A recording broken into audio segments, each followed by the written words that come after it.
The best art comes from the deepest feeling. I am someone who lives at the edges of emotion. I feel very, very deeply. Relationships are our biggest mirrors. I think it's the vulnerability of a romantic partnership that's really at the core of why it's so transformative. Suddenly I woke up one day, my social media had gone crazy. All of a sudden I went from 5,000 Instagram followers to 100,000 Instagram followers, and my body could not handle it. And I got really sick. You manifested $1 million basically overnight. 5 days. 5 days. Yeah. They said yes, and they transferred me $1 million 48 hours later. Few people ask the really important question: how did you become a match to that? I share it because it breaks people's idea of what's possible. Yeah. When you allow yourself to express creatively, you are allowing your soul to speak through you.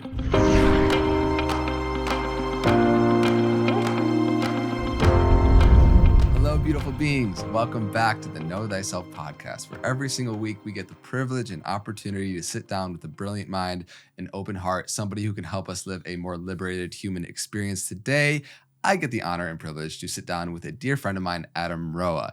Adam is an artist, a coach, a speaker, somebody whose poetry, videos, and spoken words have amassed millions of views online. He's somebody that is an expert facilitator in helping people come back into their body and into the truth of the moment. He's somebody that, there's a saying that experience is the gap between wisdom and knowledge. And he's somebody that I feel like has a lot of wisdom because he's gone through a lot and he's experienced a lot firsthand in his own experience of life through love, heartbreak, relationships, a lot of the things that we're going to be diving into today. And also being a business badass and somebody that I really admire in his ability to hold the polarities sometimes that you don't see very often of building beautiful things and creations and pieces of art in the world, but also very centered. And he's somebody that wears his heart on his sleeve and is somebody that is a dear friend of mine. And we've had many beautiful conversations in the past. And today we have the opportunity to put some cameras and mics in front of us and just let the magic unfold and roll. So first off, Adam, bro, thank you for being here. Andre, thank you so much. I appreciate that intro and just sitting in this space, because I've stayed in this room when it was a guest room. Oh, yeah. I've slept in this room. And to see what you've done with it and to see this from idea to inception to execution, because this is one of the most beautiful podcast spaces that I've ever been in. And it's just a real honor it feels very kind of full circle. It's really cool for me to be here. Yeah, thank you, man. I appreciate it. It's been a beautiful culmination, and you've seen the progression over the years. So it feels like a safe space to be able to dive deep into conversations and like hold the vibration of the energy of what we get to dive into and co-create here today. So you also being the host of your own podcast, The Deep Dive, and the other one that you have as well, You're Too Much. You're Too Much, yeah. I love having conversations with people that are frequently have conversations in a podcast setting because it feels like we can just flow and go to so many different directions and so many different topics. It's like, let me segue this into that and let me give you the lead into this part. Yeah, absolutely. Yeah, it's the best, man. I feel like it's such an amazing privilege that we have in our lifetime to be able to do this, to have podcasting as a medium and format to be in reflection of each other and the insights that we've shared and the journey that we're on. It's just my favorite format, and I know that you've been loving it as well. I have two of them. So, yeah. Obviously I love that format, and I've had the Deep Dive for, I don't know, like 5 years, man, 6 years, something like that. And it's almost as if it's an audio journal, an audio diary. I can go back to 2019 and I can see what I was going through, and not just see it, but based on the titles of my episodes, but also listen. And I can go back and I have this record of my journey through these podcasts. It's just really cool. Yeah, it's so special, man. It feels like a library of what you really value and cherish the most in the conversations that you get to have. What's been like your favorite part of the journey of podcasting and getting to sit down with so many brilliant minds and have these conversations? What's been like the biggest thing for you? Well, for me, I would say the journey of podcasting specifically started because I was traveling the world with friends at the time, and every night at dinner, we were having the most epic conversations. And I just realized most people don't have these conversations. Yeah. And so what if I could just put my friends and family and loved ones as flies on the wall for these conversations. And that was what got me into it, was just conversations with my friends. Yeah. And then it evolved into, for a while, it was just me speaking directly into camera as a way of almost processing my experience and sharing what I was going through, which one way that we really solidify what we're learning is through trying to teach it, and I don't think it necessarily even need to teach it, but what teaching it requires is for you to actually put frameworks around it and make it linear. And so that was a big part of it for a while. And now the deep dives evolved into, I don't actually really care what people do so much. I care about who they are. And based on who they are, I want to explore with them. And so every episode now, I have a deep dive question that's triggering or unanswerable. It's just not really a yes or no type question. And we just explore it together. Yeah. And I think that's what really drives me with podcasting is you really get to see how people think. And those are the podcasts I listen to. I love like the Joe Rogan type podcasts where I'm getting to see how these brilliant minds think, not just what they think. Yeah. And I think that is really important. Yeah. And I love the energy that some hosts come into it with, of like, hey, come on this journey with me. We're all figuring this shit out together in this crazy cosmic journey of life, and not necessarily saying, hey, I have the answers, but let's have conversations with beautiful individuals and brilliant minds to see if we can learn a little bit more about ourselves and what we're doing here. And it's the journey we're on, man. So I'm excited to dive deeper into this conversation, have a deep dive of our own, and go from there, man. Yeah, absolutely. So like I said, there's so many different topics that we can cover. I want to start on this big umbrella of relationships as being the biggest catalyst for our own growth. Relationships are the biggest mirrors in our life. And, a big golden thread in a lot of conversations that we have, I feel like, have been in reflection of romantic relationships that we've had in our personal lives, how they've been growth, filled with so much learning lessons and growth in our own life, from falling into love to the process of being romantic, the romantic partnership and that soul contract and container, to then, exiting and consciously uncoupling. And you've been on many of those journeys and many of those rides. And, how has relationships been, the biggest catalyst in terms of it being a mirror for you to learn more about yourself? Well, I think that it's important for everyone to understand that you are in relationship to everyone and everything at all times. That's a really important caveat, because relationships are our biggest mirrors. They are the dojo curriculum by which we get to experience ourselves and therefore get feedback and take that feedback and make new assessments and choices and evolve. That you can do that in a cave by yourself through meditation and just seeing what comes up and seeing how you feel when it gets cold or when it gets dark or whatever, and just receiving that feedback.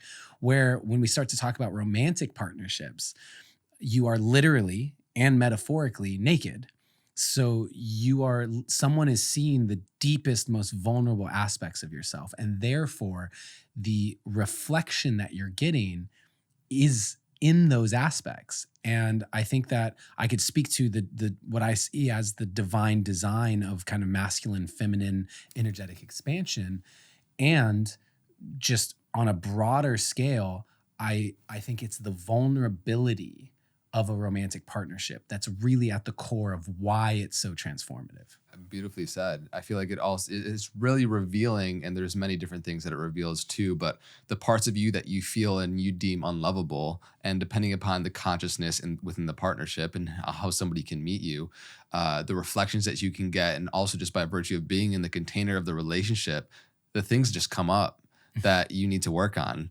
And, you've been in long relationships where you've been a whole completely different part of yourself throughout different parts of it, because, just by virtue of being in like a 10+ year relationship, for example. 23 to 33. I was in a 10-year relationship. Yeah. Yeah. Man, what is that like, from meeting somebody and being a completely different version of yourself to then going and, we're constantly dying and being reborn in each moment, yet every 5, 7, 10 years, like, you're completely unrecognizable. There's big changes and big gaps. So what is that journey of, still maintaining that love within constant change in the dynamic of relationships? It is effort, and it is intention, and it's a bit of luck. It's a bit of, you know, in relationship for 10 years, we went through our spiritual awakening about, I don't know, 6 years into it. So we weren't consciously relating necessarily early on. I did have some experience with personal development and read a few books. So there was a framework initially. When we first started dating, I actually handed her a book, a personal development book called The Road Less Traveled. And I said, can you read this, at least the part on relationships, because this will give you a framework of understanding of how I view relationships. And that blew her mind. She'd never read a personal development book. She didn't even know that you could read a book that could change how you view the world in that way. That was a new concept. And she took that and started reading other books and went on her own journey with that. And that's an example of what we called the slinky effect, which was at times in relationship, I will be going off on this path of learning and growth and whatever. And I will pull my partner forward in that direction if they choose. And then generally what happens is that springs them not to catch up, but to like go further in a different direction. And like a slinky, now I have the choice. Do I follow her and be led by her? And that dynamic of slinking forward, that visual was always so powerful in that relationship. And it's how I see even friendships like this. Like I'm inspired by this. Coming into your space and the intentionality is inspiring to me. And so where a lot of people get tripped up is that triggers the inadequacies, the insecurities, and all of that stuff. Andre is such a better podcaster than me. He's so, look at this. I don't have this. Mine's on Zoom. And like these sorts of things. And in relationship, we hit those same things too. When we see our partner grow, that can trigger the part of us that goes, wait a second, am I going to get left behind? Can I actually do that? Will I be good enough? And we overcome those in order to evolve and expand, and in order to stay hand in hand with our partners or friends. Yeah, absolutely. And through that process, right, I think a lot of times people have this perception of if a relationship, a romantic partnership ends, that it's a failure. And that the perspective shift of saying, you know, some people come into our lives for certain seasons, certain lessons, and it can naturally progress and you know, evolve, and that form changes naturally into the next thing. A lot of times our attachment to a relationship being how it has been creates the resistance and suffering for it to not blossom into what that relationship and container can be. You went on this beautiful journey of creating this series called The Art of Choosing Love, which, you know, I want to dive into a little bit, because for the various different challenges and difficulties in our life, what perspective shift do you feel like is necessary for somebody to be able to choose love over fear in those difficult moments, whether it's a gnarly breakup or a big shift in your career? There's so many different things in life that, you know, could be triggering for us. How do we change our perspective and have a new paradigm, a way of looking at things to be able to actually choose love? Yeah, so there's a lot of facets to that. And so for people to have context, The Art of Choosing Love, after my breakup of 10 years, the next morning I was meditating, I was crying. What's happening? What am I doing? And I got a voice in my head as clear as day, one of maybe 4 times in my life where I felt as if there was a voice speaking to me, and it said, film everything, let people see this. And I hired cameras. They followed me around the world for the next year. And ultimately we made a reality show called The Art of Choosing Love, which is out on YouTube. And it was massively transformative because it was putting a spotlight on my healing process. And I was watching footage of myself in breakdown all the time. And hearing me, because they were asking me questions while I was in breakdown. And so I was getting to hear the words that I was saying 2 weeks later, 3 weeks later, from a different vantage point. And that's the first point that I want to say is you need awareness. Awareness gives us choice. Awareness is the starting point. If you are not aware that there's even an issue, you cannot shift the issue. And so that's where things like podcasts, I love podcasts, because this conversation is going to give the listeners or viewers some new level of awareness. And that new awareness is going to unlock new potential choices that they did not have available to them before that. And I think in the kind of new age spiritual community, there's a disservice that's done to people by misunderstanding the complexity of manifestation, and we create our reality. Yes, we create our reality with the choices that we make, but what goes into making a choice? This idea, I've experienced this where I was going through a deep, dark depression and I felt like a fraud because here I am, I'm a coach, I have all these tools, all these ayahuasca ceremonies under my belt, and I'm depressed AF.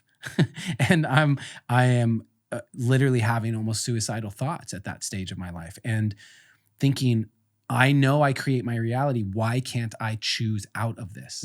Why can't I choose something different in the moment? And it would make it worse. It was this dark spiral because I just felt like I was failing every day to do the thing that everyone talks about. You create your reality. I said that so many times. And that sent me on a journey of understanding some of the mechanics of even making a choice. For example, if your nervous system is not calm enough for you to feel safe, almost guaranteed you're not going to make a new choice into the unknown because you're in fight or flight. You're just in protection. You will choose the known discomfort and the known pain rather than the unknown possibility of alleviating that pain if your nervous system is not in a state to allow you to do that. And so that's just one example of that, plus the evaluation of, do I have the tools? Do I have the toolkit to deal with this? Do I have the support? Do I have the community?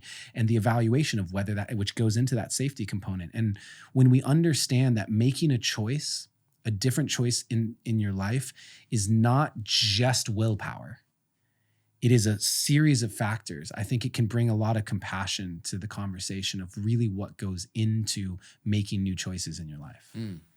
That's beautiful. So before we dive deeper into that, how would you define what conscious uncoupling is? Breaking up consciously. Like, can you, and when I say consciously, that's a word that we throw around in these communities. To me, consciousness is synonymous with awareness. And so can we bring a level of intentionality and self-awareness to the breakup process? That's what conscious uncoupling is to me. And it doesn't necessitate any particular result. You could wind up in a situation where you don't talk to your ex at all. You've blocked them on social media. You don't want anything to do with them really anymore. And that can be a conscious uncoupling. That could have been done very intentionally and with a lot of awareness. And that's where you wind up. This idea that conscious uncoupling means you have to be friends afterwards, I don't subscribe to that necessarily. But I do think consciously uncoupling will provide the greatest opportunity for you to be friends.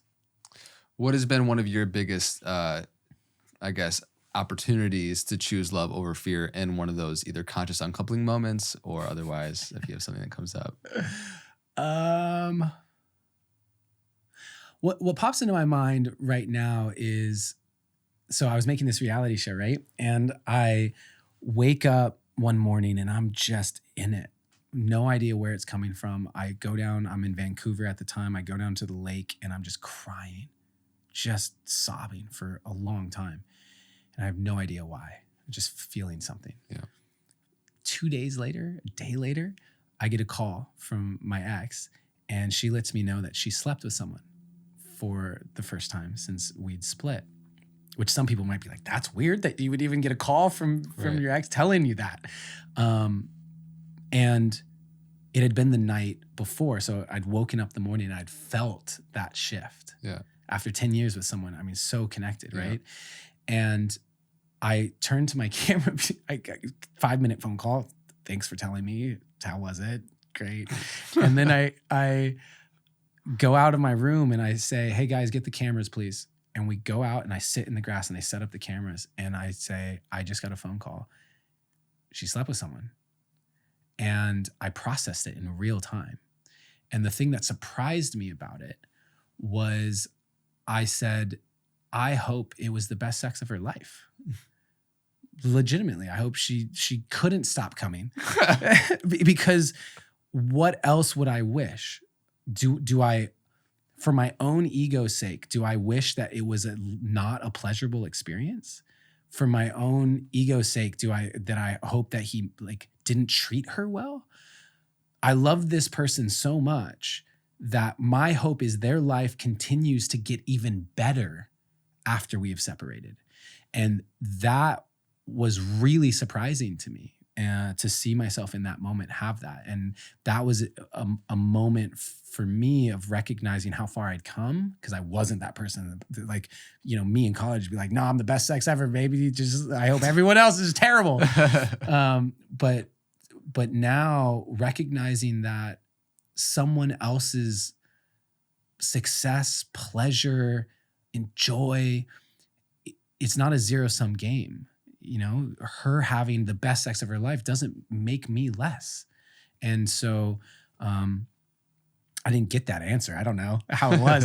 But I hope she was treated amazingly, and I hope that it was fantastic. That was a surprising, like, conscious aspect to it, and something that when we talk about conscious uncoupling, it's not just about how we show up for the other person. When we bring that level of awareness to the process, we will learn and grow so much from the process that is invaluable. Only death offers us the opportunity that a breakup does to really shift the entire trajectory of your life and unlock more potential for yourself. Yeah, because you're giving the opportunity to you have a choice in so many different moments where you're faced with something that is very confronting, especially during a breakup. And it's a big thing when it's like you first discover your ex-partner is connecting with somebody, or, starts dating somebody new, and it becomes like, that's like the next level of acceptance that, all right, like, this container in the relationship that we have is actually over, even though we broke up. But you're given so many different opportunities, like I said, to make the choice to choose love over fear. And I feel like that's our only really task in life, is to continue to show up as a space of love and truly want what's best for the other individual, because that's actual love. A lot of people have this idea or energy of infatuation, or this perception that love means that you need to show up for me in a certain way, rather than, no, love is something that I embody. It's an energy that I inhabit, that I'm an inhabitant of. And what would love want in this situation? Well, the tricky thing about that is that love is not empirical. Love is relative. Love, you have a situation where you might have 100 people and 100 different views on a situation about what the loving choice is. Should I block this person from my life? Should I let this person into my life? What is the loving choice there? We just had a lot of people lose friends and family over getting a shot. That was a huge thing. And for some people, the loving choice was, you know what, I'm going to get it because of my family. That's the loving choice. And there's some people that, like, the most loving choice is honoring my truth, and I'm not going to get it, even if it costs me relationships with my family. There's no empirical there. And it's important, because oftentimes when we're in the idea that love is empirical and there is a most loving choice or a better loving choice, then that's where we can start to judge ourselves, because we're falling short of this grading system. I fell short there. When we recognize that I'm making the most loving choice I possibly can with my current awareness, my current tools, where I'm at, this is the most loving choice that I can see. As long as we can keep doing that, love is an expansive force. So every single time we make that loving choice, we step onto a timeline of our expansion. And down that timeline, we may realize the choice we made back then isn't the same one that we would make now. But you can't get mad at a 5-year-old for not knowing calculus. Right. They just didn't know it. And you didn't know it. And the only reason you learned it is because you walked the path of expansion by continuing to choose love over and over and over again to the best of your ability. Just making the best decision you know how in the moment, realizing that, and having compassion for your own humanity to, like you said, not have the pressure of making the empirically right decision, but there's a vast possibility and array of choice that you can make. And just tuning into what is the barometer for what is true for you in the moment, and how you make the discernment between choosing love over fear in that moment. And are there tools that allow you to sink into feeling what that truly is? That's the hardest part about being human to me. Yeah. This if being human is a journey of choosing love over fear, the most challenging times are when I don't know what that choice is. When I'm faced with, okay, is ending this the loving choice or is leaning into this the loving choice? I don't know what my truth is necessarily. That is difficult. It's a challenging one. And there are a lot of practices, but ultimately, time reveals all. And we can elevate and amplify and quicken the process with certain tools that create space. I think that a lot of times I've gone into things with this idea that I'm like digging and excavating an answer. Yeah. And more I'm coming into a realization that it's actually nurturing the growth of a seedling of an answer. It's, the answer is going to reveal itself. But what do I need? What does it need to do so? What are the practices that I need right now? Do I need more space? Do I need a conversation with a friend who can really reflect to me? Do I need a psychedelic journey to change my mindset? What is it that's actually being called for here?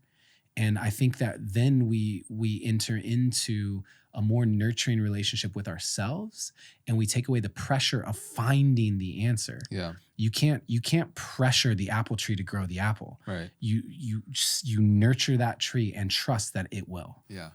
Beautiful. Yeah, I think absolutely resonate with what you said. It feels like the dissolution of the identity that you hold that needs an answer and that needs certainty in the face of uncertainty, which is life, where you can't actually know the answer of, oh, I wonder who she's talking about this, or what's going to unfold in this aspect of my life, or like all the millions of questions that you need to feel secure in yourself, but dissolving that through the various different practices that you can through meditation, or maybe a psychedelic experience, or a conversation with a friend, or journaling, all the various different tools that we both have used to become okay with not knowing, and that life will reveal what is necessary, and that life is going to present you with people and places and opportunities in divine timing for your next evolution, your next growth, and to be okay with that. And yeah, 100. Well said. And we've had a conversation kind of about this, because I've shifted more into the mindset that things are predetermined rather than free. I used to be 100% free will. You create your reality in each and every moment, and every choice that I make is just popping me to this timeline or that timeline, and there's an infinite potential in front of me. And that started to shift for me over the last year of my life, where recognizing if there's a world beyond time, if like our consciousness is dropping in beyond the dimension of time, which time is not this empirical thing for all dimensions. Time is a very specific dimension. It is space-time. It can be bent. It can be altered. There's aspects of it that are very different than I think a lot of people perceive as this omnipresent thing. And so if our consciousness seeds itself from beyond time, and that exists as a singularity, that means that all of this, our entire life, already exists, is done already in some level. right, As on some level, it's already done. It's in the singularity beyond time. And so how can that be? That means it is done to some degree. So is every other possibility and permutation of Adam, Roa, whatever. My belief is that if I was born a centimeter to the right, there'd be some slight differences. If I was born a nanosecond earlier, there'd be some slight differences to my life. And the further we get away from that, but at the point of my inception, in the exact spot of my inception, to that moment where my consciousness drops in, it's done. And for some people, that's a really triggering idea, that it takes away their free will and their choice in that. And for other people, it's completely freeing to the idea, like, you can't fuck it up. It's done. Now the question is, how much can you enjoy the ride? That is the question. That is the question. Because I'm on a roller coaster. Yeah. If the track's laid out, the roller coaster is going to go, and I can be screaming, wanting off of the ride, or I can go, this is fun. This is scary. Yeah. That's a big drop ahead. Yeah. Okay, here we go. But you know what? Like, it'll end at some point. Yeah. And we can get so caught up in our head of thinking, how is this ride going to end? How is this ride going to end? Realizing that we're in the middle of the ride and we're ruining the whole ride. And then one day we're going to end up at the end of the ride, be like, damn, why was I thinking about the end the whole time, knowing that I'm going to end up here one day, and I ruined my experience of the actual journey of it, which is, you know, the most cliche thing that everybody talks about, enjoying the journey, but like it's cliche for a reason. Enjoying the journey, though, to me, people get lost in even the journey is this amorphous thing. Can you enjoy the moment? In this moment, am I thinking about what I got to do after this? Am I in my head about the amount of matcha and microdose in my system? Or am I here fully present and going, wow, this is cool. This is super cool that we're having this conversation, that I'm with someone that has done enough work to be able to ask really in-depth questions that have me thinking about things and then share them in a way that bring value to other people's lives. This is awesome. Yeah. And it's just like, after this podcast is done, you'll have a new moment. And our journey is just a string of moments in our life and finding appreciation and savoring those. We'll keep diving into the relationship stuff, but do you have a poem that you would like to share in relation to this at this point in the podcast? Oh, wow. Just put me on the spot there. A poem in relation to... Yeah, relationships, or... Okay. I know you have so many in your poetry and spoken words. Specifically around relationships then. Because we're here. Yeah, okay. Okay. Yeah, I have a poem called Us. I think you heard it. I think I did it here at your podcast launch party, actually. That was awesome. This poem, I earned this poem after a breakup. And it was synthesizing down some lessons that I learned, realizing that I had tried so hard to show my love. I'd associated so much of my ability to love someone based on what I do for them and how I show up for them, and didn't realize at the time that there was a deep wound and fear, which was the need to prove my love for them, because if I didn't, they would leave. And as a result of that, I suffocated the relationship. I didn't give it enough space to just, again, similar to what I was saying before, what is this need right now? And so that's the basis of this poem. And I invite everyone to take a nice deep inhale. Exhale.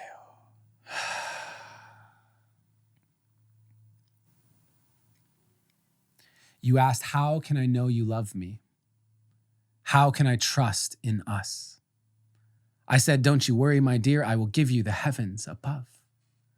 I tried to give you the moon, but you said it was not bright enough. So I tried to give you the sun, but you said it was too hot to touch. So I searched and searched for something that could keep you warm at night, that could help you find your way, that could be your guiding light. The stars, too small, but I tried to collect them all. I moved mountains to ease your path. I put a ring of Saturn on each of your fingers, which was no easy task. Picked out every piece of salt so the whole ocean could be your bath. Spent all day sweeping clouds away so it wouldn't rain unless you asked. Caught lightning in a bottle. Learned how to speak into the wind, hoping each time I said I love you, you might finally breathe it in. But it seemed like no matter what I did, something never was quite right. The fire kept on burning out, and with it went the light. And so tired, worn, and weary, I finally gave up, came to you, asked for a clue. Why was none of it enough? You smiled sadly at me then, kissed my cheek, a gentle touch, said, my dear, I can see you've tried so hard. You've given me so much. But I never asked for any of those things. You didn't need to do any of them. It was you who pulled down Saturn's rings and cleaned out all the oceans. All I wanted was some warmth, to know I'm safe when times get hard, a light to help me find my way back home when things get dark. And so while the moon was too dim and the sun too hot, you've had the answer from the start. Deep within what can't be bought, what I wanted was your heart. And on that day, I learned a lesson that I hope I can pass to you. So the next time you're asked that question, how do I know our love is true? You'll know that the answer is in all the little things you do. It's the way you listen to her breathe when she falls asleep at night. How you never make her wrong even when she isn't right. How you never shy away from her eyes when they're full of rage. She feels safe to scream until she cries because you're there to wipe her tears away. It's the way you rest your hand so gently around her hips, so other women can clearly see he's proud that she is his. There's a warmth in feeling claimed. She knows you won't give up without a fight. That's how she knows she can trust your love. That's how your heart becomes her light. Thank you, bro. So powerful. Your poetry always just hits a chord because it's coming from an authentic, genuine experience in life, and this journey. And I would love to dive into like your process of alchemizing these struggles in your life into art, into poetry, because you do it so well and it's impacted so many lives, including myself. So yeah, man, how is, whether it's that poem in particular, but also just, from a macro view, like alchemizing your struggles in life into poetry, into art, what is that process for you? I think that the best art comes from the deepest feeling. And so there's a lot of artists out there who make the association that the best art comes from their pain. And that's a really dangerous loop to be stuck in. But I do think that no one really wants to hear a poem about sitting on the couch watching Netflix. It's just not really the thing. People want to hear the poems about the deepest joys, the deepest loves, and the deepest pain. And so, generally speaking, I am someone who lives at the edges of emotion. I feel very, very deeply. And that's not how I was my whole life. That I was very different. I was really closed off for most of my life. And so getting to this space has been a learning process and an opening process. And it's why I feel so passionate about what I do, because if I can get here, I think anyone can get here. And life is so much more beautiful here when you're heart open and you're willing to feel.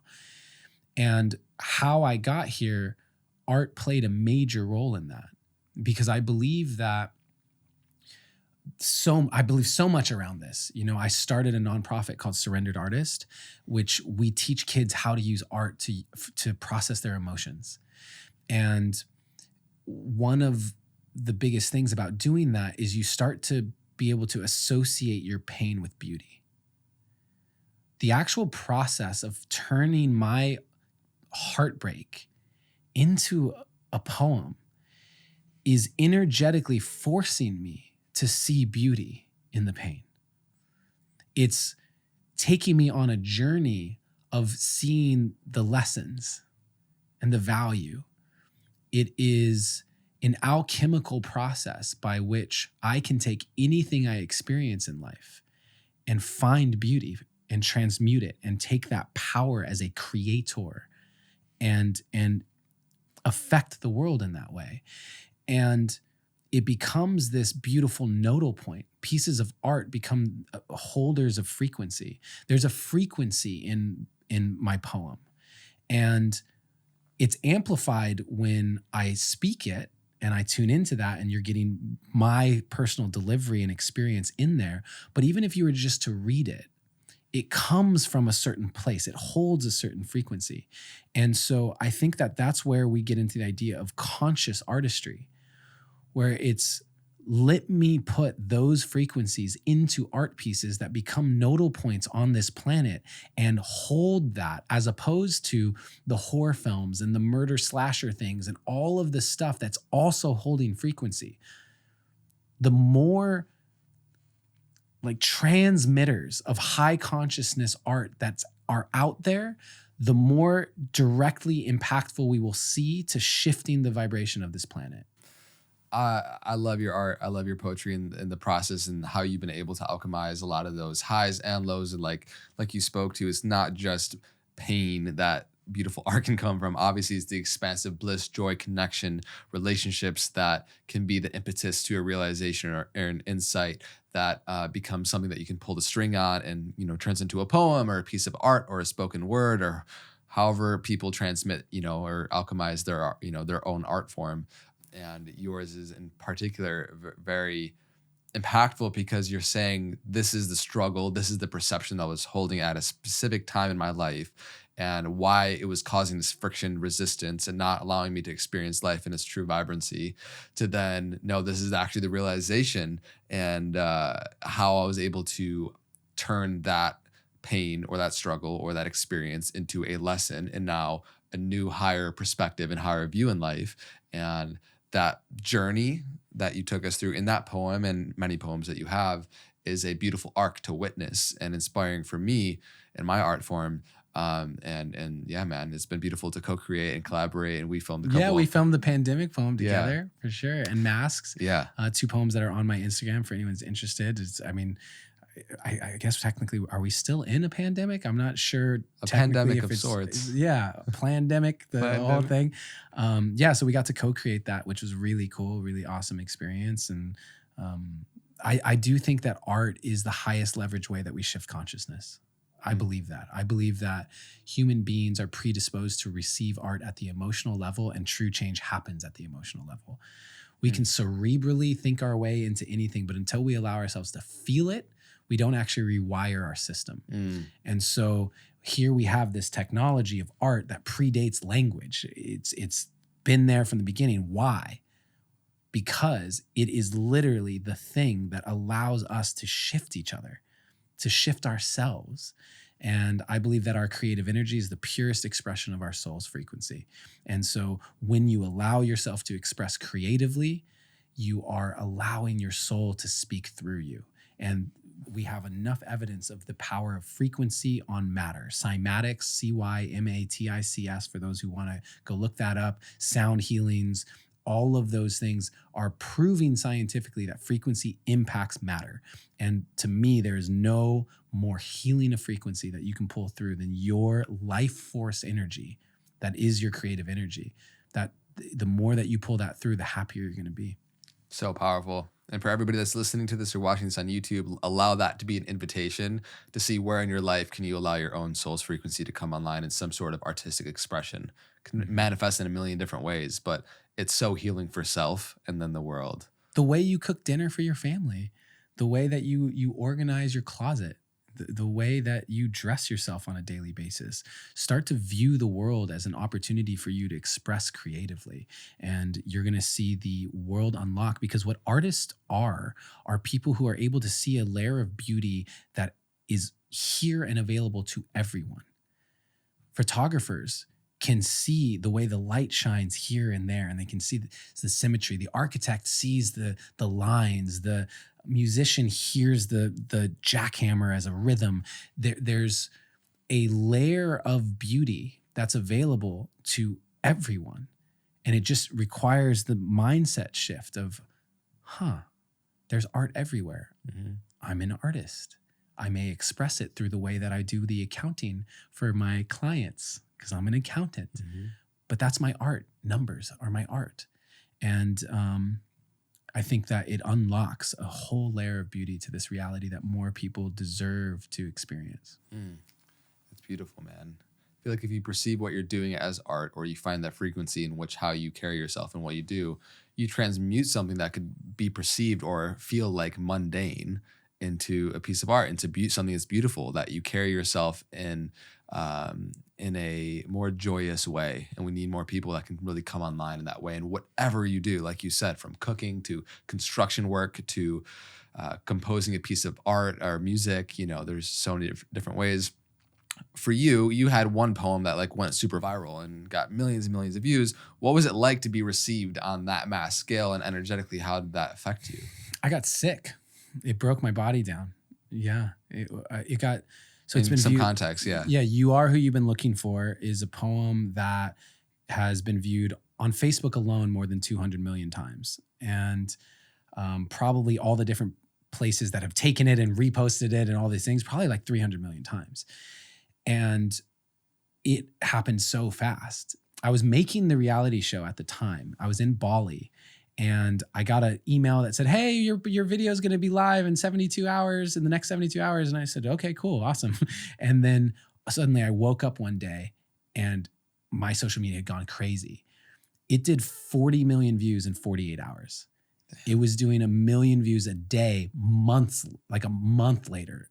It was still doing 1 million views a week for, you know what I mean? It was just wild and bananas. And suddenly I was getting invitations to speak at Mind Valley and the Human Rights Foundation and all of this stuff. And I mean, I don't know a way to describe it without going into the esoterics of it, but the amount of, you know how you have that experience where you're thinking of someone and then they text you or whatever. So we've all had those synchronicities. That's because there's threads of connection, right? You don't have that experience every time you're going to get a random phone call, but sometimes you think of that person and you have a thread of connection and there's an energetic there that allows for that. Well, overnight, I had 24 million people that now had a thread of connection to me. And within a week, I had 60 million people that had a thread of connection to me. Some of that looked very practical, such as messages from people who were suicidal asking for help, hundreds of those messages.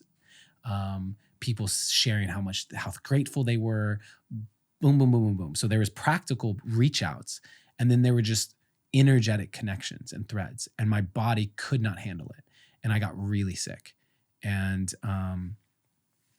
that was very eye-opening for me and also really great learning, just practically, because I desire to reach a lot of people with my messaging and with my art. And I invite another viral hit to do 800 million views. Mm-hmm. And I had to get a real crash course in how to energetically and physically take care of my body to handle that. And I don't think that's something that's talked about enough. So it was really a lot. Yeah. Especially when you're not expecting it, like you can't, predict those things, but mentally you're not preparing yourself for something that just gets that much energy sent your way overnight. It's wild, man. And a lot of people would perceive a big success like that as like, that's great. Like you should be so stoked and you should be happy. But on the contrast, the pendulum swings the other way where, if your body, like you said, in your mental state wasn't prepared for it, could hit you really hard because it is just a lot of connections and threads and, energy sent your way for better or for worse. I'm sure it's been also so beautiful to see the amount of souls that have been impacted by that have, were suicidal, going through a period of depression. You haven't gone through that experience and periods of depression in your life. I would just like you to speak to a little bit of that because, like I said, the wisdom, right, and experiences gap between wisdom and knowledge. And you've gone through a lot of experience, difficult and blissful, but a lot of periods of depression in your life that, where you haven't been able to unravel the cause of. Some you have been able to. And so what has been your journey of discovering more of yourself through those periods of dark moments? Yeah, I spent most of my life battling depression, but not knowing it was depression. I had too much pride. I'm strong. I'm good. I'm the son of an immigrant who immigrated to this country from the Philippines, and he was able to do that. So I'm super strong. I'm blessed. I'm spoiled, whatever. And so that story of being a man means just sucking it up and don't complain and do it. In hindsight, I look back and I see all the signs. I see a really depressed kid in a lot of periods. And it wasn't until I was actually making that show and going through it and starting to see myself more objectively because of the show that it allowed me to go, there's something off here. It's not just sadness or just unhappiness. It's been long enough since the breakup. What's going on? And I started seeing two different types of therapists. And one of them diagnosed me, so to speak, with depression. And it was one of the most liberating moments of my entire life. to have this person actually say that to me gave me it gave me something to work on. Instead of just thinking there was something wrong with me and that I was doing it wrong and I was failing and I was a fraud and all this stuff, to say I have depression. I was able to Google, how do I deal with depression? How do you treat depression? I was able to start a journey into that once I accepted that reality, as opposed to, why do I feel sad a lot? What's not having the context for it. And so that led me down a journey of even recognizing the impact of the PTSD from my sexual abuse as a child that had been a repressed memory for 25 years. I didn't even know that it had happened to me until I turned 30, and it happened when I was 5, and it lived in my body. So it was a huge cause to the depression in my system, because my nervous system, my whole life since 5 years old, was on high alert, super vigilant, hypervigilance. And without knowing that had happened, I couldn't even treat the hypervigilance. I couldn't treat the nervous system. And so that's an example of even learning that about myself allowed me to start treating myself for something. PTSD, sexual abuse, awesome. Depression, great. Most depression, mental illness and depression exists in the gut. It's a huge part of what causes that is an imbalance and unhealthy gut biome. And so parasite cleanse and heavy metal detox and dieting and really getting into my physical body as well, going to somatic sexual healers and starting to actually reprogram my sexual organs and the trauma that lived in the fascia there. It became the most intense, crazy journey for years and years and years and years, actually. And I can proudly say that I really do believe that I will never face depression again. And the reason I say that is because I know the indicators that now lead to it. I'm not immune to it. It's not like it's gone and whatever. I could still go there if I wanted to, but I now know the indicators, and I've removed it from my system, and I've whatever. And if I ignore those indicators long enough, I would wind up depressed again, because that's how I got there in the first place. I believe all depression is the result of suppression. And so if someone is depressed, it's because there are things that you are not allowing yourself to feel, whether because you don't know them, like I didn't know them, or there are things you're just not being honest about, or you don't feel safe to actually allow yourself to open those doors because you feel the intensity of the emotion that's behind that door, and you're not sure that you can handle it if you let it out. Yeah. Whatever that reason is, I think that's a big part of depression for everyone. Powerful, so powerful. I'm sure like what you just spoke to is going to help so many people that are listening to this right now.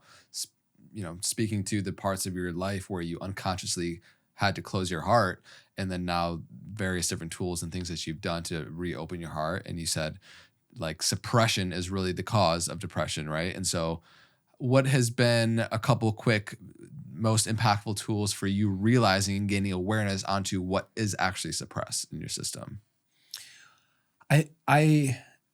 Here's a really big one that just pops in my head, which is that your body is your compass. Your body is your compass. And there were so many times where I would be in an experience where I would tell I'll give you a very specific example. So I was traveling, I was making this show. I had a woman reach out. She heard I was going to be in a certain area, and she said, "Hey, I'm a body worker, and I would just love to give you a body work session. I'm so appreciative of all that you're doing, and I know you're holding a lot and could use that." Like, great, amazing. So I show up at her place, and she's like, "Oh, I don't have a massage table. We'll just use my bed." Like, okay. And so then I lay down on the bed, and then next thing I know, like I'm laying on my stomach on the bed, and she gets on top of, like she sits on top of, like you would for a partner, right? And she sits on top of me, and she's in her underwear. And I'm going, okay. And my body was not comfortable. My system was freaking out. Again, I was working through PTSD from sexual abuse and things, and I was very sensitive, and my system was freaking out. But my mind was going, She's an attractive woman. You're a single dude. This is hot. They make pornos about this. Like this should be something that you enjoy. Stop being a little bitch about this. And my internal dialogue of enjoy this. Why are you freaking out? While my system is going, this is not okay. And I bring that up because when I was in depression, and I think for so many people, we create enemies of our own perception. I become judgmental of what my body's doing because my body should do what I want it to do. And one of the best things that we can start to do to heal ourselves, whether it's depression or anything, is to stop judging what our body is telling us and actually just listen. And I realized it doesn't matter why my body's not okay with it. Sure, it might be because of a PTSD that I want to get out and I want to be the guy who enjoys this massage, but I'm not. It's not what my body's experiencing. And it doesn't matter why. I don't even have to understand it. I may not know why, like with when it was repressed. But don't ignore your body. Don't ignore what it's saying. That's how you find yourself in those unhealthy things. Because what ends up happening is I would create a mistrust of my own body. I would become an adversary to my own body. And so now my body stops speaking to me. Just like anything else, we have a relationship to this vessel, and my body would stop speaking to me. The messages would get quiet. Your ability to listen kept being diminished. Mm-hmm. And those signals, so they're everything. Mm-hmm. If you want to know how to heal, listen to your body. Listen to your emotions. Listen to what's going on internally. Beautiful. And have there been specific tools or modalities that allow you to listen the most, just off the top, in your experience? Yeah, you keep coming back to like specific modalities. Well, I mean, I know there's been many. Yeah, I think to listen the most, you can't listen unless you're still, and quiet. That's a starting point. You're a big meditator, I know that, and an avoidance pattern of mine would be to overwork. And I could justify that. Look at all the impact I'm making. Look at all these beautiful messages I'm getting. Yeah. Look at all the money I'm making. Whatever metric we want to use, I can justify I'm doing a good thing by working so hard. But that was also an avoidance mechanism because I was never still. One call to the next call to the next call, pouring my energy in every free moment into something else. And so a starting point, I have an ebook. It's actually a free ebook that we can put it in the show notes or something. It's called Treat Yourself Like Someone You Love, 3 Tools to Make Self-Love Easier. And they're my 3 tools, which are meditation, journaling, and movement. And if you can do those 3 things, and I give that away, I say, these are the 3 things because it's not about doing them. It's about understanding why you're doing them. Understanding that journaling is an opportunity for you to take a cycle of thoughts, a circle and a spiral of thoughts, and turn it into something linear, literally letter by letter. You're turning it into something linear, which prevents the spiral. When we feel that, like we're just cycling and spiraling, put it into some linear format because it will get it out of that for you. And I promise you'll see something that you didn't see before just by doing that. Yep. And so stillness, journaling, having feedback mechanisms to see ourselves and reflections are all really, really valuable. And one thing that I didn't know when I was in my 10-year relationship, because it was just us, but I learned afterwards, is the absolute necessity of community. Friendships, 100%. Community that you can go to and be seen and witnessed in your authenticity. That is an absolute necessity if you want to create the life that you want to live and really optimize your potential. So true. And it's one of those things, until you experience, you don't really see and feel the weight of how transformative it is. Because unfortunately, especially in Western culture, we're just not raised with that type of community. And if you're fortunate enough, and if you're listening to this and you have been, that's an incredible blessing. And for the large portion of the population growing up in typical the education system and how we traditionally operate within relationships and friendships, it's unfortunately not there for most people. But being able to just be held and like witnessed in whatever your mess or your magic is going to be one of the greatest supporters in you actually unlocking and revealing what's suppressed and being able to move through it, whether it's the reflection community or one of the tools that you spoke to with movement, meditation, or journaling. You're allowing it to have movement outside of just your own mental loop, like you were speaking to, where it's just you could literally spend your whole life, and a lot of people do, in a mental prison of their own making with the same loops and feelings of inadequacy that they haven't gained awareness on, that they haven't been able to move through. Mm-hmm. And a lot of the tools and vehicles that we've been talking to today are amazing ways for you to know yourself at deeper and deeper levels. Yeah. And that's why I'm releasing my breakup course. Yeah. Is because of the fact that I was caught. So I'm releasing a course called The Art of Breaking Up, 10 Keys for Turning Your Breakup into Beauty. And I was so resistant to this. And I think I may have shared that with you. I was so resistant to making a course about breakups because it took me years to get out of the breakup process. It took me years. And the idea of going back into it was just terrifying and I just didn't want to. Yeah. And then I saw some of my closest friends, yourself included, going through breakups, and all of them were reaching out to me and asking me questions and insights. And one of our mutual friends, Anthony, just said, bro, where does this live? Like, where is the course or the book or the something? Because you have so much information on this. And it really opened my eyes to, wow, I get to really close out the breakup energy for myself, because the fear of going back into it shows me that there's still a part of me that's worried that I might still be in it. And so the framework that is important to understand is that people go through these breakups and you leave a relationship and then you think you're single. You're either single or you're in a relationship. And then there's this suffering that happens comparing how you feel after leaving a relationship to how you want to feel when you're single. Yeah. I don't believe that you go from relationship to single. I believe that you are in a relationship and then you go through a breakup process.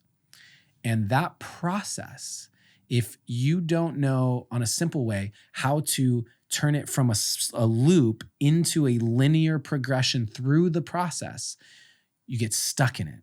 And I was stuck in it for years. And I know people who get stuck in it for decades. There are people, and this is not just a breakup, man. This is losing a friend. This is losing a loved one to death, your sister, your brother. Like, there's just the struggle to move on and heal your heart can derail people's entire lives. Yeah. And so it's really important for me.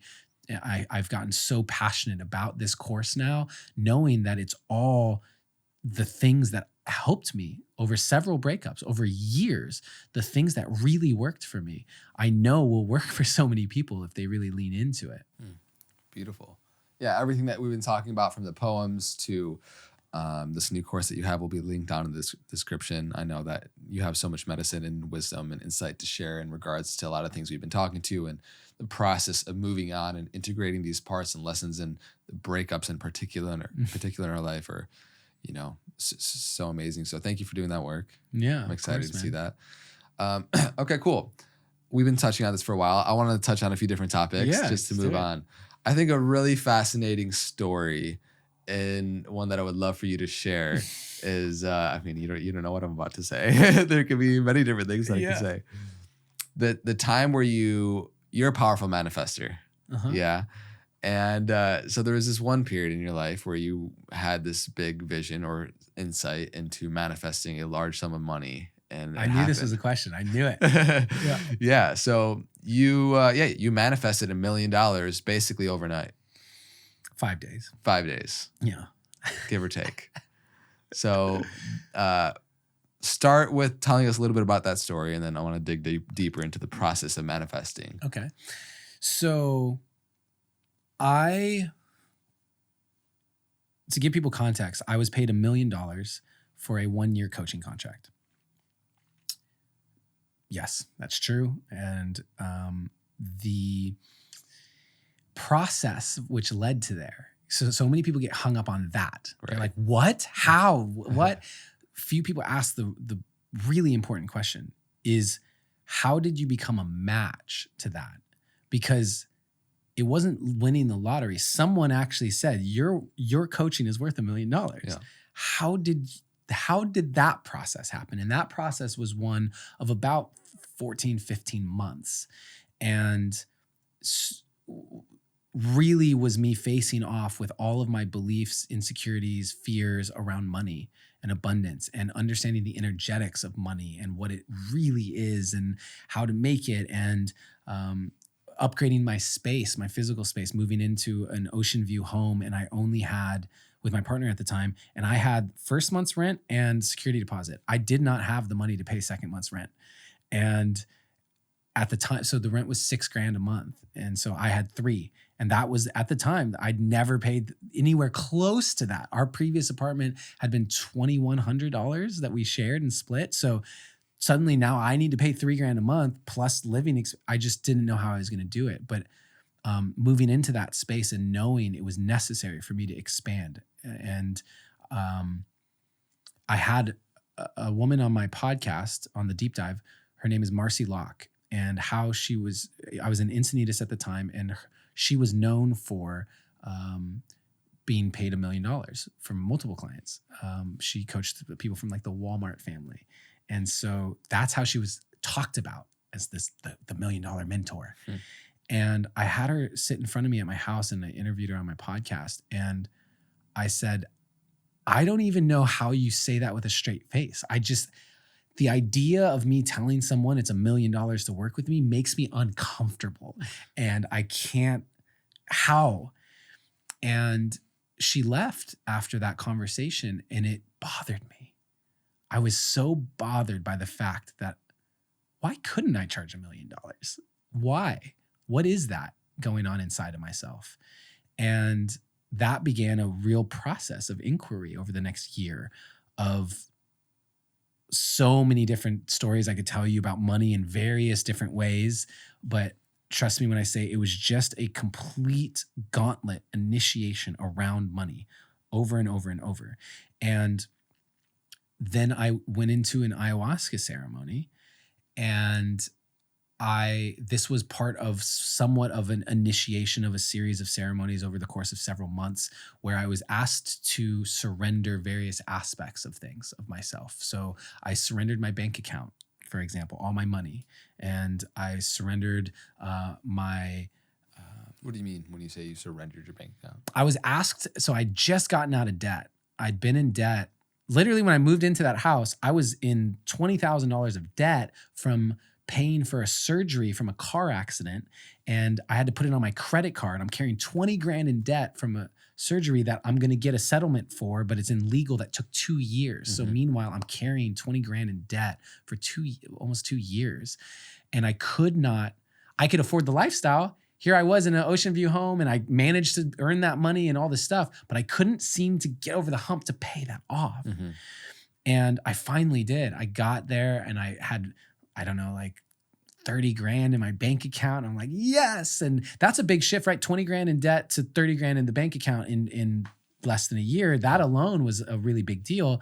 And then Spirit asked me to make a spoken word poetry album. And it was like a $20,000 investment. And it was all my money that I'd just gotten. And I was like, no, I just finally feel good. And in an ayahuasca ceremony, I was told to make this album. And I finally realized, I went, okay, everything I have is because of you, Spirit, God. When I'm my most magnetic, when I attract clients, opportunities, whatever, it's when I'm really spiritually connected. When I feel truly aligned, that's when those opportunities come. And so I realized everything I have is because of Spirit, God, the divine. If I cut that off, I'm not getting clients, I'm not getting opportunities. So really, it's not even my money, it's God's money. So I surrendered it and I made a contract, an agreement. This is something I do regularly, not regularly, but with big things, I make contracts. And my contract was, I will spend every dollar that I have, literally every single one, doing what I am told to do, as long as it's made super clear and I have the resources to do it. And so that was in ceremony, an agreement that was made, which ultimately, by the way, is why I made The Art of Choosing Love. Mm-hmm. I spent a shit ton of money. You know, production costs. I flew around the world with a 3-man team, paying all of their flights. It was a very expensive thing to do because I was told to do it. And I'd made that contract and I was tested around that. But so that was an example of surrendering the bank account. And then there was examples of surrendering my physical health and identity, and literally dying in ceremony, which is its own story. And like literally dying, my consciousness leaving my body. And then in this other ceremony, I was asked to surrender my mind. It's like time to let that go. And I lost my mind for 5 hours. Just completely lost it, bro. And at the end of that, I started to come out of that experience, and the medicine said to me, you have now gone with this whole gauntlet. You've now gone where 99.9999% of this population will never be willing to go. And that makes you priceless. It is now $1 million to work with you. Claim it. And I'm up on top of a mountain in a teepee in the pitch black, laying there in the middle, having just lost my mind for 5 hours, and it's silent. And I go, it is now $1 million to work with me. Say it out loud. Out loud into the ayahuasca ceremony. And the shaman goes, and may all the resources be used for the greatest good of all. You know? And then I'm just laying there, and whoever knows how long later, the medicine says, you will have your first $1 million client by the end of the week. Claim it. Out loud. I will have my first $1 million client by the end of the week. And the moment I said that, 3 people popped into my head. And she said, it's one of these 3. And I'll shorten the story, but essentially actually, this is an important part of the story. I'm going to continue this. One of them was in that ceremony. And I found myself randomly the next morning, synchronistically in a conversation with that person. And I supported them. And I was like, I think I can really help you with what you're going through. And he said, I agree. And what does that look like? And I said, well, you heard it in ceremony. It's $1 million. And he said, well, like I would have to move stuff around. It's not just like in a bank account. And I said, well, you heard it in ceremony. You have until the end of the week. And he said yes. And we had another ceremony that next night, and I just went, what? Did I just make $1 million? What? And he said yes. And I went into that second ceremony and asked for a sign. I really asked for a sign, and I got the sign, and it was already done. I went, okay. And fast forward to 2 days later, I'm in conversation with the other person, and they're in the midst of a breakdown. And I show up at their house and I say, hey, let me support you here. That leads to me saying again, I can support you. It's $1 million. They said yes.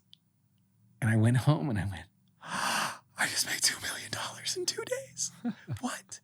And I meditated. And what became clear was it's only one. It's meant to be one. I was told it was one.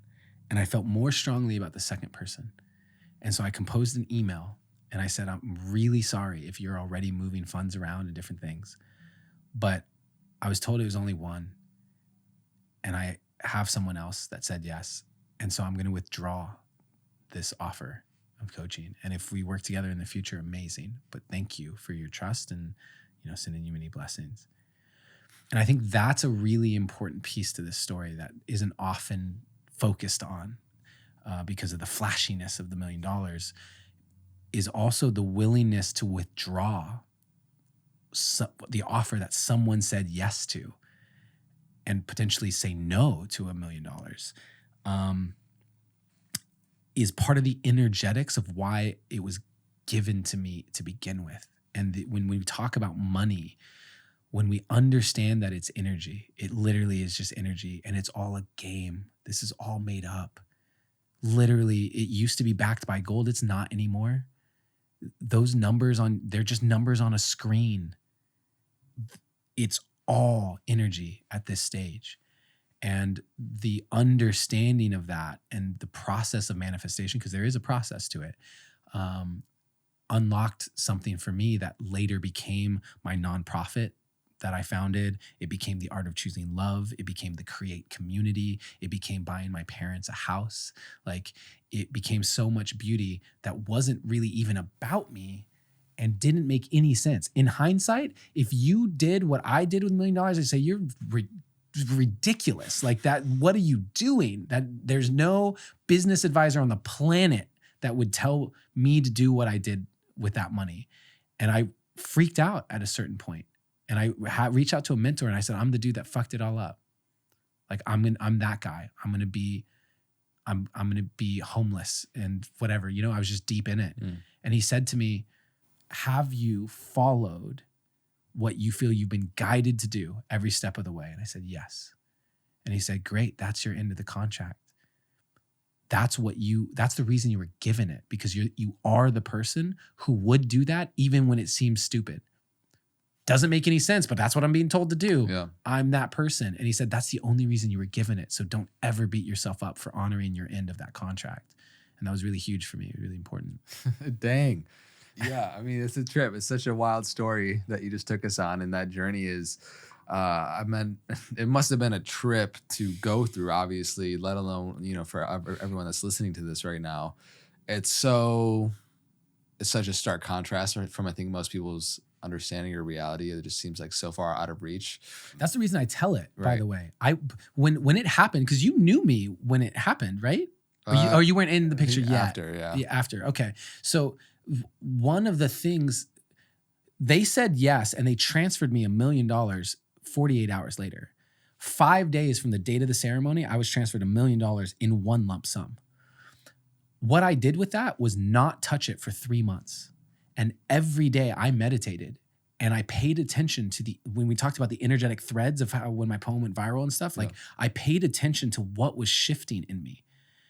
It literally is energy, right? And so that amount of energy entering into my reality all of a sudden was having a massive impact on my nervous system, on my perception of life, etc. The people, when they found out about it, all of a sudden there was a different energy towards me. The amount of people, like the amount of guilt I felt if I didn't pay for everyone's lunch was wild. What? And then all of a sudden the people, like my partner at the time, asked me for money. It just became this thing, and I didn't touch it for 3 months. And it just sat there. I went, okay, what do I do? I Googled, what do you do with $1 million? I'm not kidding. That's a true story. I Googled, what do you do with $1 million?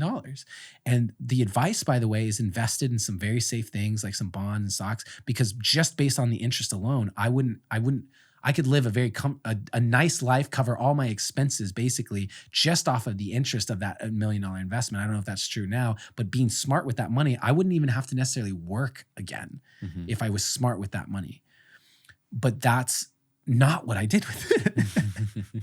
And so I think it's important for people, if there's a message that I want to get across to people, it's that the desire to have more money, why? Like, legitimately, why do you want more money? What will you do with it? What do you think is going to change about your life? I don't think enough people ask those questions. And I can tell you, as someone who got $1 million and then went into the deepest depression of his life and saw his relationship end and saw so much shift, I think that aspect is what I want people to start to think about. Because when you call that energy in without having the container to hold it, it can fry your system. For some people that might like have an aversion or judgment right off the bat of hearing something like that, I would ask yourself to sit with, first of all, why, And can you look and listen to what's being shared here, and where can you grow and find a lesson that you can apply in your own life, whether it is the wild example of $1 million manifestation in a short, a week time period, or there's been so many different examples from people I know, and I've been fortunate enough to have conversations with a lot of amazing people that have had these crazy stories of manifesting their life partner after this crazy energetic shift that they first internally had, which I think is one of the biggest takeaways also for people, is that you made a shift internally within and then saw the reflection without. And for people that are trying to manifest certain things in their life, whether it is more money or a certain partnership, a certain lifestyle, more vibrant health, whatever it is, it starts within. And making that shift and claiming what you want, and asking the question why, and then removing the barriers for you becoming an energetic match to that coming into your reality is what's going to actually make it come in and actually manifest. And so it's a very powerful story that you shared, because it's a real example of it actually happening and not just saying like, yeah, I want to manifest $1 million and but like, no. It happened, the journey, the process of you actually claiming it, removing what was in the way of it, feeling it fully, and then it coming in, I think is just, it's one of those wow moments that is so impactful and opens my eyes. And I'm sure a lot of people listening to this, that life can happen and unfold in very mysterious ways, and time can collapse, and you getting what you think you want and getting what you actually deserve. And, to let go of the need to logically know the next step in order for you to get what you think you want, but to collapse time and have this exponential kind of energetic where you can manifest and attain what you want in a much different way than you previously thought. Well, part of that is people think that growth is linear. Growth isn't linear. Right. Growth looks like a staircase. It's these huge leaps, and then there's an integration, an embodiment process. And once you hit that embodiment, there's another leap, and then you integrate and embody, and it looks like a staircase. It's not this linear thing. And I share that. I've started to share more openly about that $1 million. I didn't for a long time. Yeah. And it was like whispered about by people in the community and stuff, because I didn't want that to be like, I could have marketed it and blah, blah, blah. But I share it because it breaks people's idea of what's possible. Yeah. The poem that went viral, 200 million views, that wasn't my event that I performed at. It wasn't my camera crew. I didn't edit it. It wasn't even released on my platform. And here I was having, probably at that time, I'm not sure, that was 2018. So I'd been releasing videos on the internet since 2013. So already 5 years I'd been doing it. Already I toured internationally my poetry on my own dime, losing money just to do the events because I loved it. And so by the time it went viral, all of a sudden I went from 5,000 Instagram followers to 100,000 Instagram followers. It was like, oh, what the hell just happened? But it's not, the energy of the seed was already planted. Yeah. And that's really important for people to understand. You become a match to it. And becoming a match to it, by the way, is more a process of removing what's not a match than it is about adding anything else. 1,000%. We are like corks in water, and we will naturally rise, but we have things that tie us down and hold us back. And when we can cut those loose, we will naturally, effervescently rise to the surface. And I think that that's important for people to know, that you're not broken. You're not broken. That's a huge piece that has been such a big part of my wounding through life, has been thinking there's something wrong with me. And that comes from having that memory that was locked away from me, and just my body knowing there's something off and I can't see it. And so just making the assumption that there's something wrong with me. And that wounding, I want people to know there's nothing wrong with you. You've picked up additional shit that you don't have to carry. And if we can let that go, all of our dreams start to come true. All of the things that we want, the love that we're desiring in partnership, the opportunities that we have for our careers and what we can see for ourselves, the abundance financially, all of that can come when we release the stuff that's in the way. It's so beautiful, man. And it's like not just releasing the stuff that's in the way of what you think you need to get or what you need to do, but it's like releasing what's in the way of you realizing who you truly are and being in the energy and stillness of who you truly are, which is inherently, like you said, a cork that will rise. There, you are inherently joyful. And I believe that if we're present, we are going to experience life, which is naturally abundant, which is naturally adventurous and curious and joyful and blissful. And removing what is in the way is the journey of knowing yourself. And we spoke to many different tools of how people can know themselves at deeper levels in this podcast. And then you'll become a vibratory match to what is probably even better than what you could actually think that you want. Mm-hmm. You'll become a vibratory match to what you actually need and what is necessary for your actual growth, which is a lot of times contrary to what we actually think we want.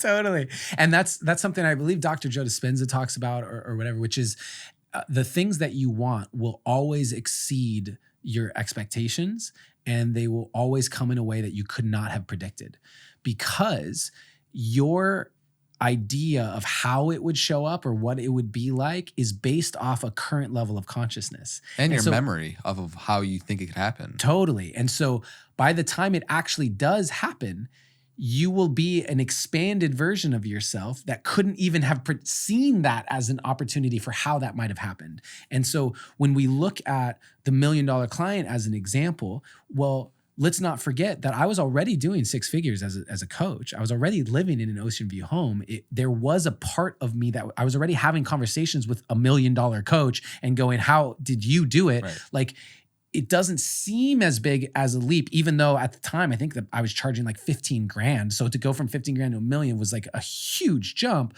But also I can see how the threads were there of doing the work to become the match. And similarly to the poem going viral, I was pulled on stage randomly, but I'd already been on stage performing my poetry internationally on my own dime because I loved it so much. I was putting in the work and the effort. And I think that so many people don't give enough space to allow life to unfold, and they end their process too soon. You think it's not working. Why do you think that? If you knew that you were 1 month away, 1 year away, would you still think that? And the reason why people think that oftentimes is because it's not showing up the way they want it to. It doesn't show up the way it wanted it to. Mm-hmm. Great. The art of choosing love was one of the most painful experiences of my entire life, because I had made this association that the 10-year relationship ended, and then I was told to do this. So this needs to justify and validate why we ended a beautiful 10-year relationship. It needs to be that important. It needs to change the world. Yeah. And what's funny is what that became was my personal development growth, like the best coaching that I could have, because my friends on the road with me were coaches. And also I was watching myself in breakdown and being able to coach myself. It was personal development. It was a business school. I was like learning how to run a team and all these things. And it was a film school. I'm really proud of the production value of that show and what we were able to create. And we were releasing episodes every 2-3 weeks. Like, it was film school as well. And it was networking. What it did for my network and the community and the people who respected it and the people, the friendships that were created from it and the world that opened up to me. Like, would that have been worth the investment? Absolutely. But what I thought was, I'm making a reality show that never really took off, and I've spent all this money, and now what? Like, how we perceive our journey is everything. And if we can actually just allow ourselves the grace to not need it to look the way we want it to in the time frame we need it to look like that, it will reveal itself in the most beautiful ways. I believe that. Yeah. And like you said, often exceed your expectations. Mm-hmm. There's a quote, like, I think I heard Sadhguru say something like, I wish for your dreams not to come true. Your dreams are based off of the memory of the life that you lived. And, the wish is for you to experience life in a way better than you could ever dream of. Mm-hmm. And that's the journey we're on. We're in it. We're in it, bro. I mean, neither of us, I don't know about you, but my life does not look anything like I thought it would. You know, even just 5 years ago, it's Yeah. nothing like I thought it would look like. And if you told my 18-year-old self that I'd be this dude having this conversation and this thing, I'd probably punch myself. It's just like, no way we're going down that road. What happened to you? And so that's part of the beauty. And that comes back to this idea of predeterminism and this idea of we're here to just love it. You know, the line of my poem, the most impactful thing that you can do for the world is learn how to love life. And I really believe that. I think that if everyone on this planet loved life, like really loved it, all the problems would resolve themselves. Yeah. They really would. And to love the unfolding of the mystery that is life. It's like if you wanted to watch a movie, but you knew exactly how it played out and it happened exactly as you wanted to, that movie would suck ass. Who would want to watch that movie? What's the Alan Watts quote, right? Where he says, imagine that you were dreaming a dream and you were completely in control and you could design the dream and you did that over and over every night until eventually you're like, well, let me design a dream where I'm not in control. And you take a little bit of a risk and you're like, whoa, that was exciting. So then let me design a dream with a little bit more unknowns and a little bit more risk. And you would do that night after night and night after night until eventually you design the dream that you're living right now. And this dream has a lot of unknown. And this dream has a lot of uncertainty. But we designed it that way. And so enjoy the dream because you will eventually wake up. Woo. This is, I think this is a pretty powerful place to start to wrap up this podcast. It's your podcast. You tell me. It's great, man. I've been enjoying all the different avenues and facets of the diamond of both of our experiences and how they weave together. And yeah, man. Is there anything else that's on your heart that you want to share, whether it's a piece of poetry, whether it's something else that you wanted to touch on today, or just, anything? I mean, I feel like I could do that poem. I just alluded to it. It feels like it could be the way we maybe end. I don't know how you want to end, but outside of that. Yeah, before we go into the poem, let's just kind of do the housekeeping beforehand, I guess. Like, totally. One, like obviously all the links in the description for where you can find Adam, what he's creating, the poems that we talked to, a lot of the things that we touched on. And people can find you at Adam Roa on Instagram. AdamRoa.com, AdamRoa.com. Adam.Roa on Instagram. I have Facebook, YouTube, all the things. I have 2 podcasts, The Deep Dive with Adam Roa and You're Too Much with Adam and Taylor. That's a very different side of me. By the way, the You're Too Much podcast is a very different side of me. So if you want some raw, unfiltered stuff there, go there. And I have a lot of that stuff, you know, text message community, all of those things. But I think if you just go to my website and you follow me on Instagram, you'll find it all. And the Art of Breaking Up, the course, if your heart is heavy, if you're moving through a breakup or mourning the loss of someone, or you've struggled to get over someone even from 10 years ago, this is the course for you. Yeah. Beautiful. Amazing. Let's do it, man. Do you want to share that last poem and we'll round it out? Yeah, absolutely. And is there any context you want to give to this and how it came to be? You know. Come on. I know. You know. Well, I do know, but I don't think anyone else does. No, I say, you know, I want to give context. Okay. Yeah. I had a good friend of mine, Danette May. She's amazing. She wanted me to perform at her book launch event, and her book launch was called for her book Embrace Abundance. And it got me thinking, wow, I have all these breakup poems. I don't have a poem about abundance. And I started thinking for weeks, what does abundance actually mean? And how do we live an abundant life? And how do we spread abundance? What does that even mean? And that led me down a journey around gratitude and so much that is in this poem, which started with the inquiry of what it really is abundance and what does it mean to live an abundant life. And this poem is called Heaven. Everyone take a nice deep inhale. Exhale. The most impactful thing that you can do for the world is learn how to love life. All of life. Show people that being happy doesn't mean turning a blind eye to the pain and the sadness and the suffering that happens here. Show them that choosing love doesn't mean ignoring fear. It just means being willing to feel. And those brave souls will always heal as long as they maintain the courage to feel. Because the fear of feeling is really at the root of every fear, which creates a fear of living because feeling's why we're here. So you can fight the fact that feelings past have felt so freaking hard, but it's the very fact that you have felt all that feels like the part we should celebrate. Investigate, learn to navigate with ease. Your emotions are the gift God gives you every time you breathe. Energy and motion with the strength to bring a king down to his knees, and yet contained within emotion is the key to set you free. Yes, contained within emotion is the gift of what being human is, a chance to feel all of life from deep sorrow to deep bliss.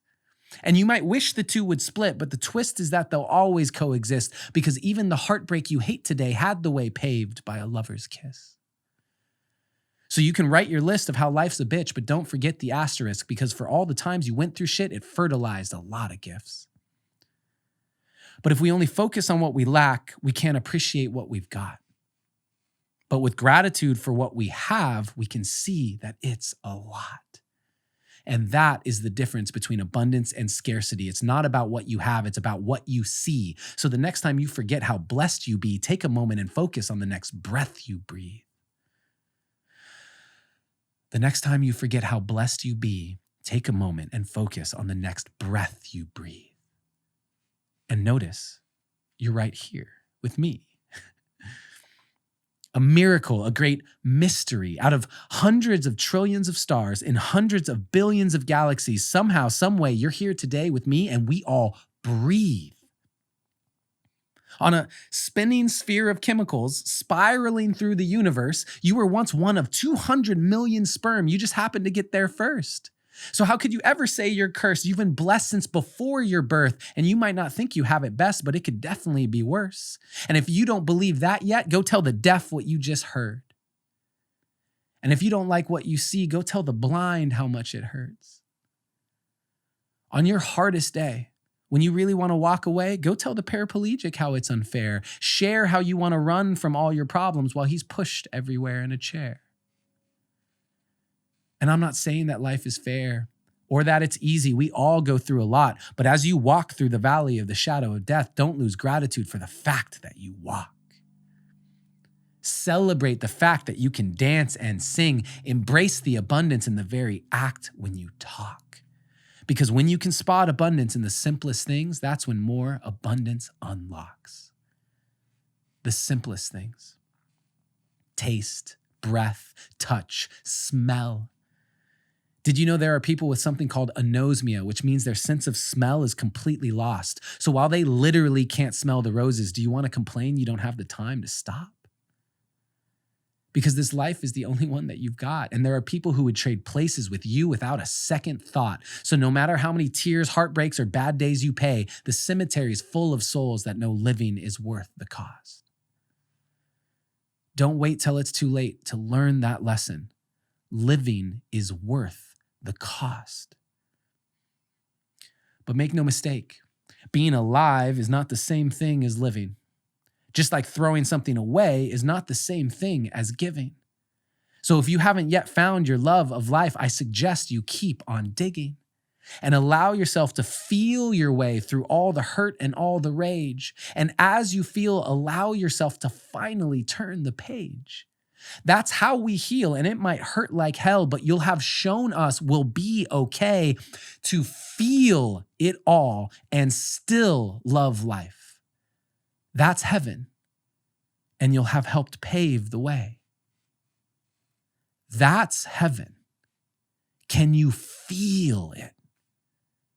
Heaven is here today.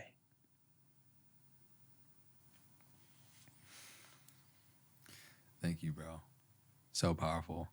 Love you. Love you, man. Here to support your light and your wisdom. Get out and in any way I can. I'm here as a soul ally. I appreciate you. Thank you for doing the work. Thank you for sharing how you've been sharing, and your medicine is received. Thank you for having me, man. Thank you to everyone who's taken the time to listen to this. You know, there's no greater gift than the gift of your presence, your time, how you choose to spend it. And so it means a lot that you would spend it with us here today. And the way that you pay that forward is just actually make a different choice. This is the full circle here. You got awareness. As we set that intention at the beginning, like we're going to give some awareness to people here. But unless you make different choices, your life is not going to change. So make some different choices, pay that forward, be that light for people. Beautiful. Such a powerful reminder. Thank you to all that have been tuning in to the Know Thyself podcast.